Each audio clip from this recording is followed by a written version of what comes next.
Hello बच्चों, आज हम लोग देखते हैं 2022 high school science set number 3 और कोड है BL।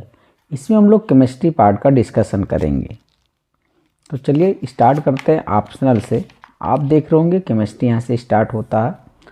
सब सेक्शन बी आपके पास है और यहाँ से प्रोपेनल पूछ रहे हैं, इसमें से कौन सा फार्मूला है जो प्रोपेनल होगा। तो प्रोपेनल का आपको आना चाहिए लिखना।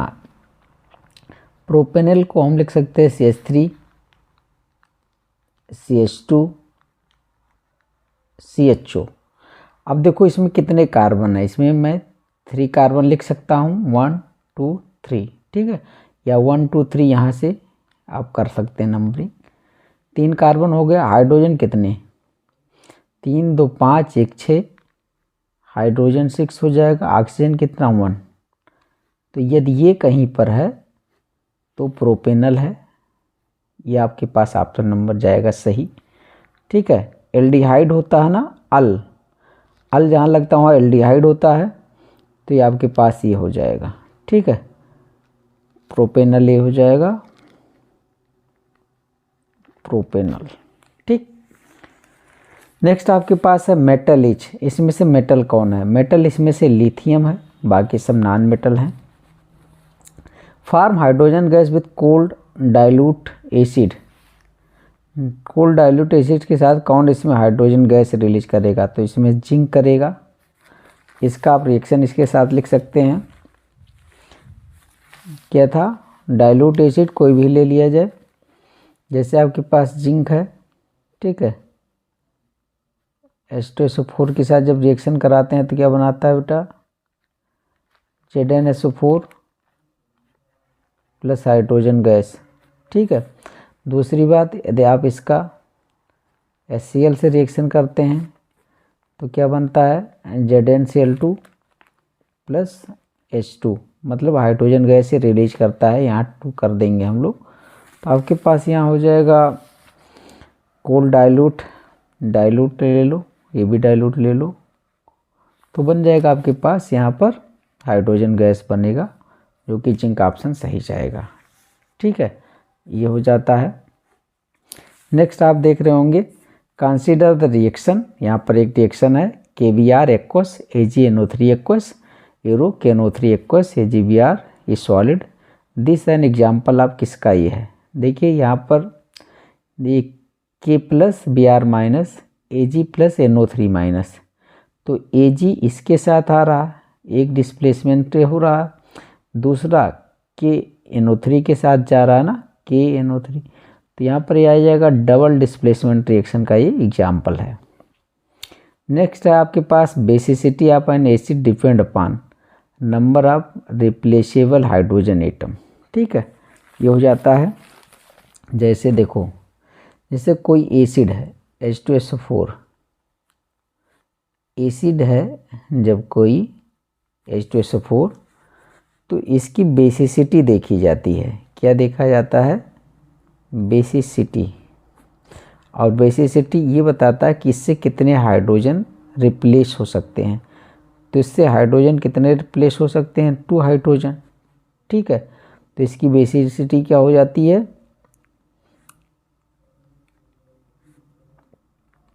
2 हो जाएगी, ठीक है। ये टूटेगा ना H प्लस SO4 2 माइनस में, तो नंबर ऑफ रिप्लेसेबल हाइड्रोजन यहाँ पर कितने होंगे, तो 2 होंगे, तो इसकी बेसिसिटी कितनी हो जाएगी, 2 हो जाएगी। मेरे कहने का मतलब है यदि एसिड है तो उसकी बेसिसिटी देखेंगे, और यदि बेस है तो उसकी एसिडिटी देखी जाती है, ठीक है, तो ये आप ध्यान दीजिएगा।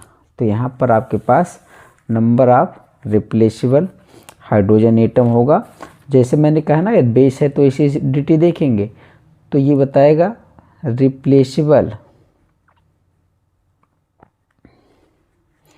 OH, ठीक है, नंबर ऑफ कितने OH रिप्लेस हो जाते हैं वो क्या बताता है, एसिडिटी। बेस का एसिडिटी देखेंगे, एसिड का बेसिसिटी देखेंगे, तो बेसिसिटी क्या बताता है, number of replaceable hydrogen atom, ठीक है। नेक्स्ट आपके पास देख रहे हैं the element whose oxide turn phenolphthalein colour pink. ये फिनोल्फथलीन एक इंडिकेटर होता है, ठीक है, इंडिकेटर होता है। यदि आपके पास सॉल्यूशन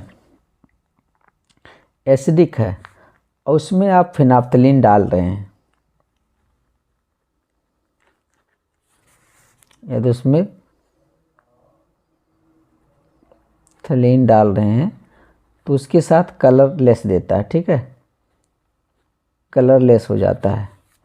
लेकिन बेसिक सॉल्यूशन है आपके पास तो उसमें जो फिनोल्फथलीन होता है वो पिंक कलर देता है, पिंक कलर।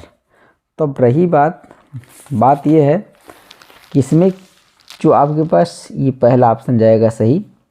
इसमें जो सोडियम है ना,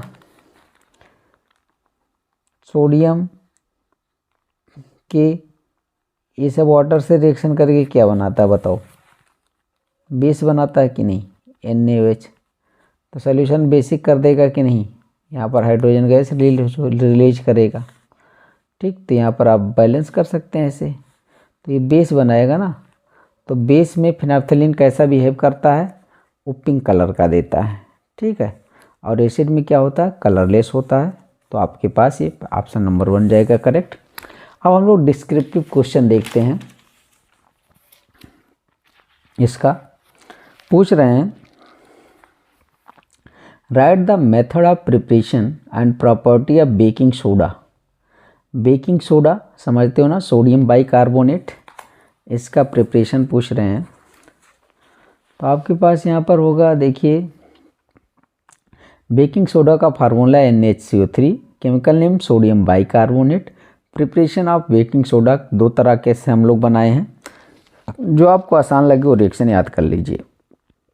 NaCl water CO2 ammonia react करके सोडियम बाइकार्बोनेट और अमोनियम क्लोराइड बना रहे हैं, ठीक। ये दूसरा तरीका है, आसान लगे इसको आप याद कर सकते हैं। Na2CO3 plus water plus CO2 ये मिल करके क्या बनाते हैं, सोडियम बाइकार्बोनेट या बेकिंग सोडा जिससे कहते हो। इसकी प्रॉपर्टी देख लिया जाए, it is white crystalline solid, ये वाइट कलर का क्रिस्टलाइन सॉलिड होता है बेकिंग सोडा, या ठीक है। It is sparingly soluble in water, ये वाटर में कम सॉल्युबल होता है। It decompose on heating 373 kelvin, ये टूट जाता है, ठीक है। तो सोडियम बाइकार्बोनेट या बेकिंग सोडा को जब इतने टेम्परेचर पर 373 केल्विन पर हीट करते हैं तो सोडियम कार्बोनेट CO2 और वाटर प्राप्त होता है, ठीक है। तो ये हो जाएगा।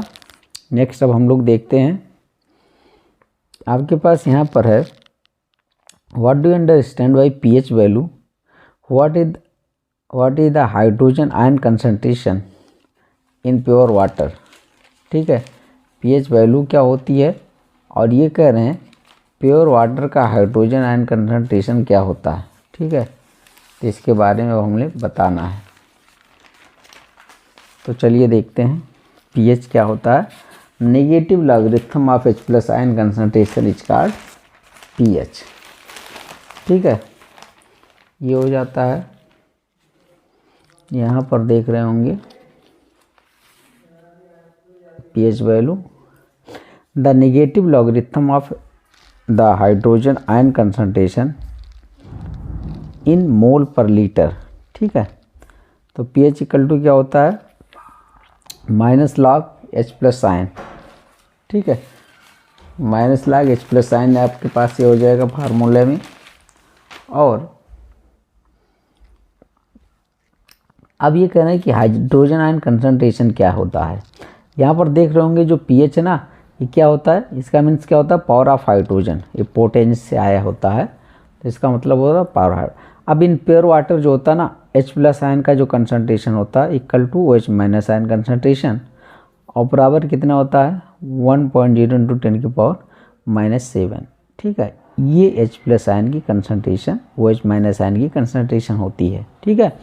अब देखो देयरफॉर pH इक्वल टू क्या होता है, -log H+ आयन, जैसा कि फार्मूले में है। अब मैं H+ आयन की कंसंट्रेशन इसको रखूँगा, तो -log और ये कंसंट्रेशन H+ का कितना मैंने रखा 1.0 × 10⁻⁷, ठीक है। अब इसको सॉल्व करेंगे तो ये जो पावर इसको पहले ले आओ, तो यहाँ पर देखो log के पहले आ जाएगा, तो ये माइनस था तो ये आ ही जाएगा माइनस ब्रैकेट में लिखा 7, ठीक है, log 10, ठीक। तो अब यहाँ पर ये जो हो जाएगा तो माइनस माइनस क्या हो जाएगा प्लस, तो ये हो जाएगा 7 × 1, क्योंकि log 10 की वैल्यू क्या होती है 1, तो pH कितना हो जाता है न्यूट्रल वाटर का या फिर प्योर वाटर का 7, ठीक है, ये हो जाएगा आपके पास। तो pH कितना आ जा रहा है 7। लेकिन हमसे पूछा क्या था, हमसे ये पूछा था hydrogen ion concentration in pure water, तो आप ये लिख करके आओ, hydrogen ion concentration in pure water मतलब H प्लस इक्वल टू 1.0 × 10⁻⁷, ठीक है, इसको लिख करके आप आइए। नेक्स्ट आपके पास देखते हैं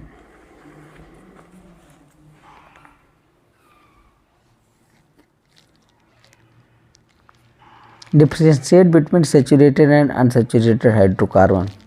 सैचुरेटेड और अनसैचुरेटेड हाइड्रोकार्बन में आपको डिफरेंस बताना है कि क्या होता है डिफरेंस इसमें। तो चलिए इसमें देख लो, हालांकि डिफरेंस पूछा है लेकिन थोड़ा सा आप देख लीजिए। यहाँ पर देख रहे होंगे तो आपको लिखा होगा हाइड्रोकार्बन। पहले क्या होता है हाइड्रोकार्बन वो जानो। तो the compound containing carbon and hydrogen only are called hydrocarbon. ऐसा कंपाउंड जिसमें कार्बन और हाइड्रोजन केवल होते हैं उसे हाइड्रोकार्बन बोलते हैं। अब हाइड्रोकार्बन को दो तरह से क्लासीफाई, देखो hydrocarbon are of two type, saturated hydrocarbon, ठीक है, और दूसरा आपके पास है अनसैचुरेटेड हाइड्रोकार्बन। तो अब ये पूछा है सैचुरेटेड और अनसैचुरेटेड हाइड्रोकार्बन में क्या डिफरेंस है, ठीक है। तो आप लिखिए यहाँ पर सैचुरेटेड हाइड्रोकार्बन में क्या होता है कार्बन कार्बन सिंगल बॉन्ड, ठीक है, एल्केन इसका एग्जाम्पल है। हाइड्रोकार्बन, ठीक है, इन हाइड्रोकार्बन है carbon single bond, carbon are called alkane. Alkane का फार्मूला क्या होता है CnH2n+2, जैसे मेथेन एथेन, इसका एथेन का देखो स्ट्रक्चर बना दिया, ठीक है। नेक्स्ट आपके पास अनसैचुरेटेड हाइड्रोकार्बन क्या है। अनसैचुरेटेड हाइड्रोकार्बन दो तरह का, एक एल्कीन एक एल्काइन। एल्कीन में कार्बन कार्बन डबल बॉन्ड होता है, एल्काइन में कार्बन कार्बन ट्रिपल बॉन्ड। इसका जनरल फार्मूला CnH2n, इसका CnH2n-2, ठीक। आप यहाँ पर क्या लिख सकते हैं एथीन C2H4, इसका C3H6 प्रोपीन, ये क्या हो जाएगा एथाइन, इसको मैं ऐसे लिख सकता हूँ, ठीक है, ये प्रोपाइन, तो ये आपके पास हो जाएगा।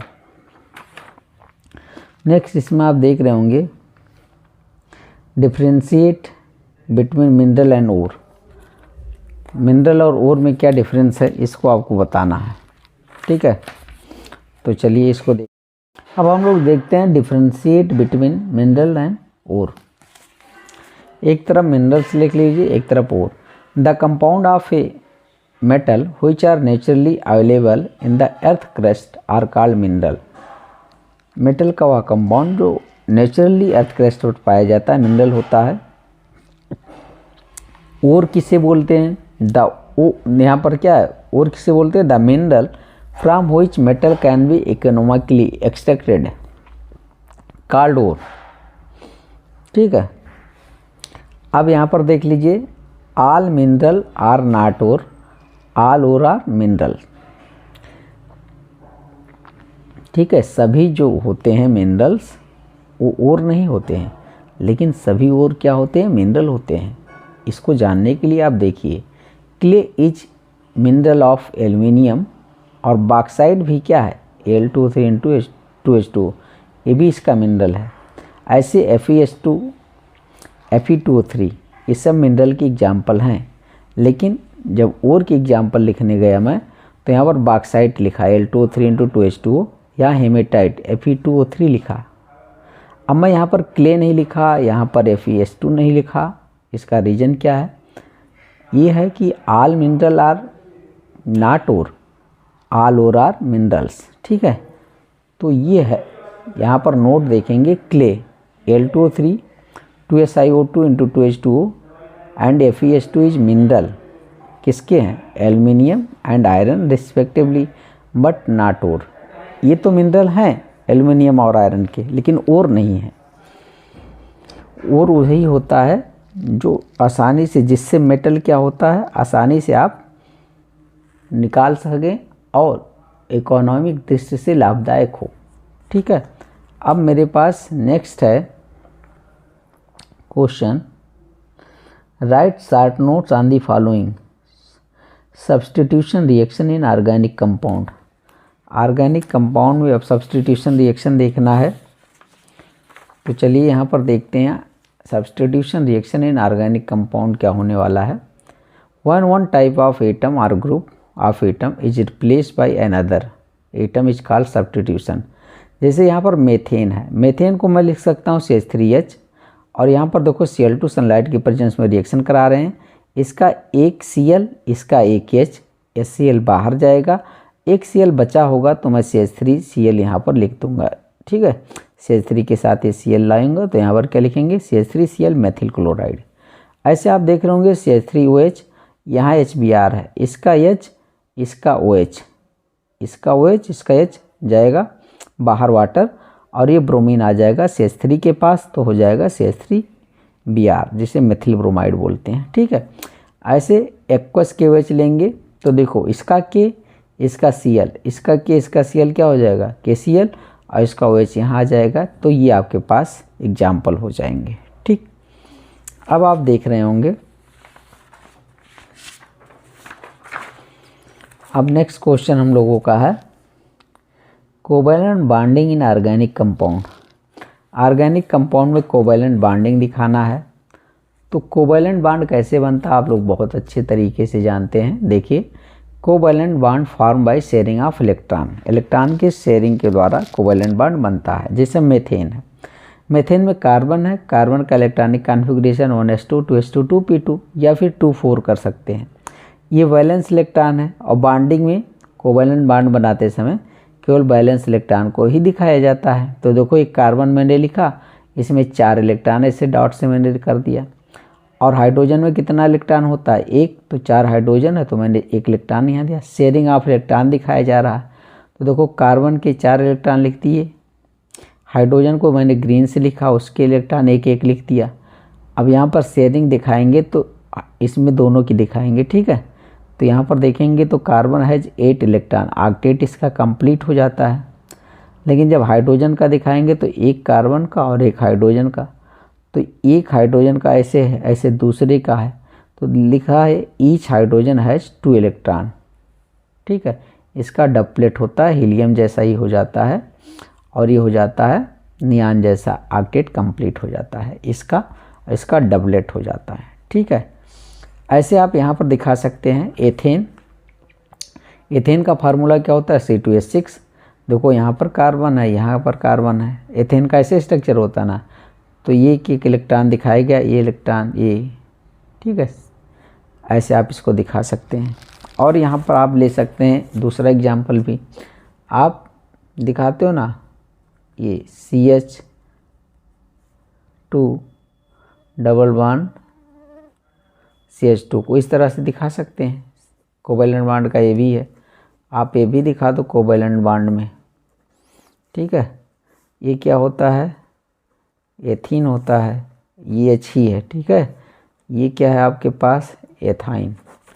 तो इसमें और दिखा सकते हैं, कोई दिक्कत नहीं, आप ऐसे ही दिखाओ। ठीक, नेक्स्ट आपके पास आने वाला है IPC system of nomenclature of organic compound. IPC system of nomenclature of organic compound, ये क्वेश्चन है। अब ये क्वेश्चन को हम लोग देखते हैं। ठीक है, कुछ इसके रूल हैं, उस रूल को लिख लिया जाए और उसके बाद हम लोग करते हैं। ठीक,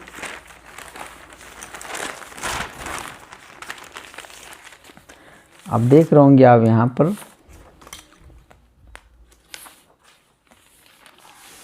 देखो IPC nomenclature of organic compound. पहली बात तो IPC का पूरा नाम आपको पता होना चाहिए, international union of pure and applied chemistry.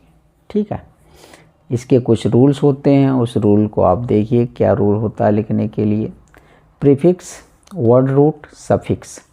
Prefix मतलब होता है जो मेन वर्ड के पहले आता है, साइड चेन हो गया या कॉन्स्टिट्यूएंट हो गया। ठीक है, जो भी उसको यहाँ पर लिखेंगे। ये वर्ड रूट क्या बताता है? Number of carbon in main chain. जैसे एक कार्बन होगा तो उसके लिए क्या लिखोगे? मेथ। 2 कार्बन होगा तो क्या लिखते हैं? एथ। 3 कार्बन है तो क्या लिखते हैं? प्रोप। तो वर्ड रूट क्या बताता है? Number of carbon chain, number of carbon in main chain. ठीक है।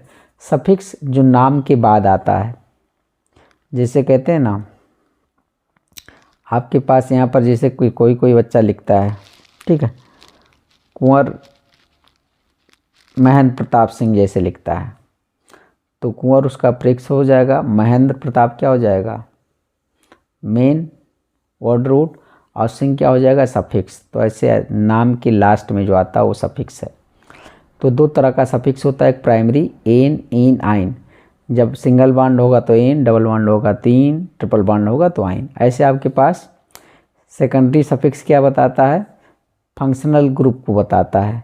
OH है तो आल लगाते हैं, CHO है तो आल लगाते हैं, COOH है तो ओइक एसिड लगाते हैं। तो ये हो जाता है। अब इसके एग्जाम्पल आप यहाँ पर देख लो। जैसे एल्डिहाइड होगा तो फंक्शनल ग्रुप क्या होता है? CHO। सफिक्स क्या लगाते हैं? अल। IPAC नाम क्या लिखा जाता है? एल्केनल।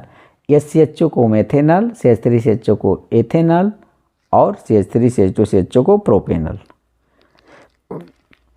ऐसे आप देखेंगे तो कीटोन में क्या होता है? Functional group RCOR। Suffix one लगाते हैं। IPAC name alkanone. जैसे CH3 COCH3 है तो 3 कार्बन तो प्रोपेनोन। यहाँ पर CH3 CO CH2 CH3, तो नंबरिंग यहाँ से किया 1 2 3 4, ठीक है। तो ब्यूटेन 2 ये हो जाएगा। कार्बोक्सिलिक एसिड में क्या होता है? Functional group COOH, suffix oic acid, IPAC name alkanoic acid. Formula ये आपके पास एग्जाम्पल क्या हो जाएगा? HCOOH मेथेनोइक एसिड, CH3COOH क्या होता है? एथेनोइक एसिड, एंड CH3CH2COOH क्या होता है? Propanoic acid. तो ये हो जाता है आपके पास। अब हम लोग देखते हैं लास्ट में हमारे पास आता है, तो देखो क्वेश्चन नंबर 27 में आप चाहें इस तीनों को करिए तो 6 नंबर मिलेगा। R करके है, इस क्वेश्चन को आप करिए तो भी उतना नंबर मिलेगा। ठीक है, ये हो जाएगा आपके पास। तो चलिए देखते हैं यहाँ पर क्या कर रहा है। Right chemical equation of 1 method of preparation and 3 chemical property of ethanoic acid. तो एथेनोइक एसिड बनाने का कोई एक मेथड लिखना है। तो यहाँ पर हम लोग देखते हैं प्रिपरेशन ऑफ एथेनोइक एसिड। ये देखिए एथेनॉल है, इसका ऑक्सीडेशन किया जाता है।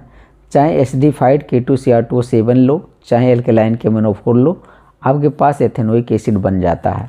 यदि इस रिएक्शन को याद करने में कोई प्रॉब्लम हो तो इसको कर लो R, यहाँ पर C2H5OH, और यहाँ पर क्या, ये ऑक्सीडेशन का ऑक्सीडेशन करवाते हैं यहाँ पर। ठीक है, K2Cr2O7 H2SO4 के वर्जन्स में ये बन जाता है। यदि आप इसको नहीं याद कर पा रहे हो तो बस केवल इतना याद कर लोगे तब भी काम चल जाएगा। ठीक है, C2H5OH एरो पर O रख दो और CH3COOH बना दो, ये हो जाएगा। अब केमिकल प्रॉपर्टीज हम लोग देख लेते हैं। केमिकल प्रॉपर्टीज इसकी क्या होते हैं, 3 केमिकल प्रॉपर्टीज लिखने हैं। तो नंबर 1 आप देख रहे होंगे यहाँ पर। ठीक है, केमिकल प्रॉपर्टीज में यहाँ पर रिएक्शन ऑफ एथेनोइक एसिड लिखा है। तो आप यहाँ पर जो एथेनोइक एसिड है ना, उसका तो जानते हो, एस्टिक एसिड नाम है, केमिकल फार्मूला COOH। तो मुझे अब केमिकल रिएक्शन पर आना है, एस्ट्रिफिकेशन, फार्मेशन ऑफ एस्टर, ये लिखना आपको। तो एस्टिक एसिड मतलब क्या होता है, एथेनोइक एसिड ही। ठीक है, इसी को एथेनोइक एसिड बोलते हैं।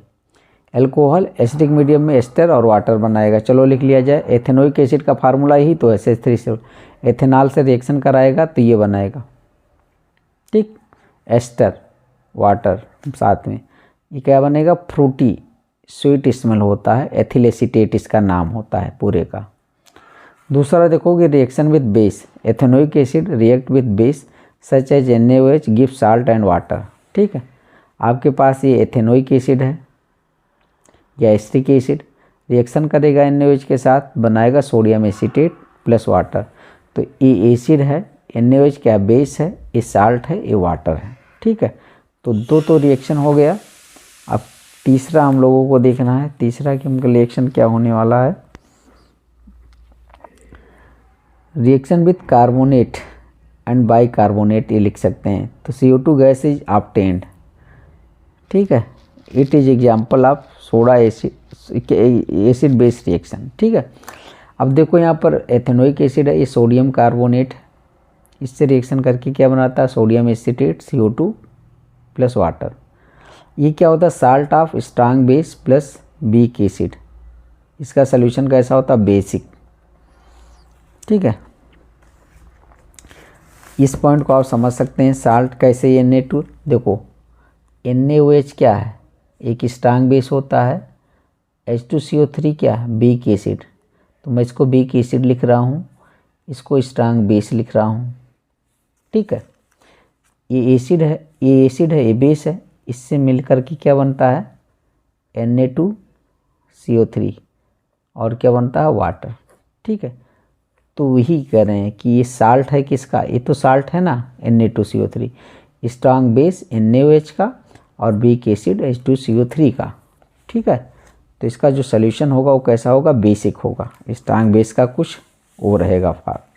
ऐसे यहाँ पर देखोगे ethanoic acid NaCO3 sodium bicarbonate है, ये salt of strong base weak acid, ठीक है, ये भी वही है, सॉल्यूशन बेसिक होगा, CH3COONA बनेगा, CO2 प्लस वाटर बनेगा, ठीक है।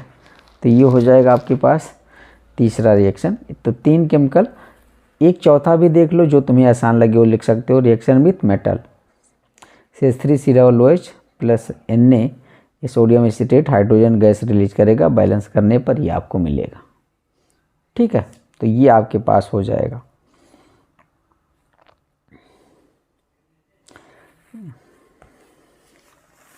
यहाँ पर यूज देख सकते हैं, use of acetic acid, it is use for making vinegar, सिरका, it is widely use as preservative in pickles, ठीक है, अचार वगैरह में। अब आपके पास it is use for making other compound like ester वगैरह बनाने में, ठीक है। तो ये था, थैंक यू फॉर वॉचिंग।